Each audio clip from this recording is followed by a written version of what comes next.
السلام عليكم، نتمنى انكم تكونوا بخير وعلى خير. بزاف كيسولوني واش سالاو الاضرابات. باش ما نطولش عليكم، الاغلبيه ديال الاساتذه غادي يرجعوا الاسبوع المقبل الاقسام ديالهم، ماشي حيت سالاو الاضرابات ولا ماشي حيت سال النضال ديالهم وتم التحقيق ديال المطالب، فقط باش يبينوا على حسن النيه اللي بغات الحكومه انها تشوفها. قالت لهم رجعوا الاقسام وغادي نكملوا الحوار وغادي تصدر واحد المرسوم جديد خاص بالنظام الاساسي اللي تم التعديل ديالو.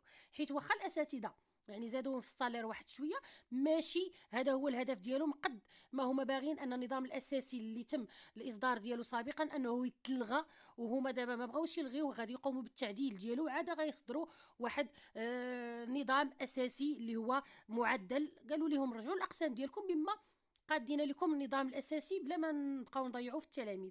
الاغلبيه ديال الاساتذه غادي يرجعوا الاقسام في انتظار ان هذا النظام الاساسي يلبي لهم داكشي اللي كانوا كيطالبوا به، ونتمنوا خير ان شاء الله. لا تنسوا الاعجاب بالفيديو والاشتراك في القناة.